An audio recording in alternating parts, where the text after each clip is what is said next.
Last ব্লগে বলেছিলাম বান্দরবন ব্লগের সেকেন্ড পার্টটাই হবে হচ্ছে ডেঞ্জার হিল রিসোর্টটাকে নিয়ে। এখানে আমরা কয় টাকা খরচ করেছি, কি কি খেয়েছি, কি কি আইটেম ছিল অ্যান্ড ফুল ডিটেলস থাকছে এই ভিডিওতে।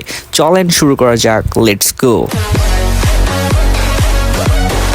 Hello WhatsApp guys, I am Jui and welcome to channel 7x blogger. So guys, আজকে হচ্ছে আমাদের ডে 2 এন্ড আজকে আমি আপনাদেরকে শেয়ার করব যে এখানে আমরা কত টাকা খরচ করে এসেছি এন্ড কত টাকা দিয়ে এই রিসোর্টগুলো বুকিং নিয়েছিলাম, মানে অর্থাৎ কটেজ বা ঝুমঘরের প্রাইস কিরকম এবং এর সাথে সাথে থাকছে এখানের খাবারের প্রাইস কিরকম, প্যাকেজ কিরকম, সবকিছুই ইন ডিটেলসে বলবো ভিডিওতে। প্রথমে হচ্ছে ঝুমঘরের ভাড়াটা বলে দেই। এখানে ঝুমঘরে থাকতে হলে 10 থেকে 12 জন থাকতে পারবেন। ভাড়া পড়বে হচ্ছে একদিনের জন্য 2000 টাকা। তো 10 জন হিসাব করে আপনারা একটু ক্যালকুলেশন করে নিতে পারেন। এন্ড আমরা যে কটেজটাতে থেকেছিলাম এটার ভাড়া হচ্ছে 3000 টাকা। তো আমরা যেহেতু 6 জন ছিলাম সেক্ষেত্রে আমাদের জনপ্রতি 500 টাকা করে ভাড়া পড়েছিল এন্ড 2 দিনে 1000 টাকা পড়েছিল। এন্ড এখানে কিন্তু আপনাদের একটা কথা মাথায় রাখতে হবে, আপনারা ঝুমঘরে থাকেন বা কটেজে থাকেন তাদের কিন্তু খাবারের প্যাকেজটা মাস্ট নিতে হবে। তাদের খাবারের প্যাকেজের দাম হচ্ছে 750 টাকা। 750 টাকা আপনারা 4 বেলা খাবার পাবেন। সকালের নাস্তা হচ্ছে ভুনা খিচুড়ি আর ডিম, দুপুরের নাস্তা হচ্ছে মুরগির মাংস, ডাল, ভাত আর আলুর ভর্তা। এর সাথে সাথে কিন্তু বিকালে নাস্তা পাবেন হচ্ছে কলা, একটা সিদ্ধ ডিম আর হচ্ছে একটা ড্রাই কেক বিস্কিট। আর রাতে কিন্তু বারবিকিউ করার সুযোগ রয়েছে। দেখতেই পারতেছেন এখানে কিন্তু বারবিকিউ হচ্ছিল এন্ড বারবিকিউ করতে কিন্তু বেশ ভালোই লাগছে। এন্ড বারবিকিউর সাথে সাথে কিন্তু 3টা পরোটা পেয়ে যাবেন,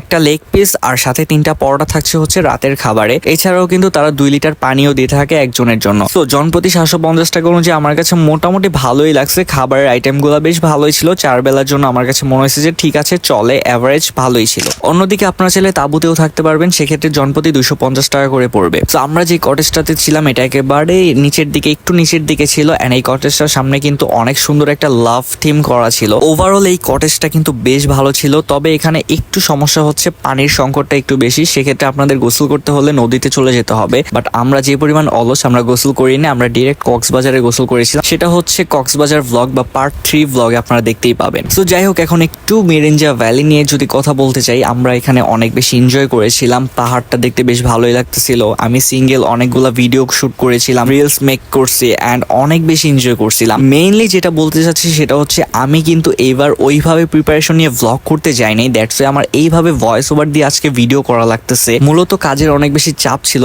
এন্ড আমরা অনেক বেশি ক্লান্ত ছিলাম, তাই একটু রিল্যাক্স করার জন্য একটা জায়গা খুঁজতেছিলাম যেখানে গেলে আমরা একটু রিল্যাক্স করতে পারবো, চিল করতে পারবো। দ্যাটস ওয়াই আমরা কিন্তু বান্দরবনের এই মিরিঞ্জা ভ্যালিটাকে চুজ করি এন্ড আমাদের কথা মতো আমরা কিন্তু ঠিক 2 দিন 3 দিনের মতো এখানে রিল্যাক্স করি, আড্ডা দেই, অনেক বেশি নাচানাচি হয়। সবকিছুই কিন্তু আপনারা একটু একটু করে দেখতে পারবেন। তো নাচানাচির ভিডিও তো দেখলেনি। এই হচ্ছে যে আজকের সেকেন্ড দিনে আমাদের এনজয়ের মোমেন্ট এন্ড 3 নাম্বার দিনে আমরা চলে গিয়েছিলাম হচ্ছে বান্দরবন থেকে কক্সবাজার এন্ড ওইটার ভিডিওটা আরেকটা পার্টি চলে আসবে। তো মূলত এই ছিল বান্দরবনে ঘোরাঘুরি, আড্ডা দেওয়া, শর্ট শর্ট ব্লগ এন্ড কেমন লাগছে অবশ্যই কমেন্ট করে জানাবেন। আশা করি ভিডিওটা আপনাদের অনেক বেশি ভালো লাগছে। সো এই ছিল আজকের ব্লগ। দেখা হবে নেক্সট ব্লগে। আল্লাহ হাফেজ, বাই বাই।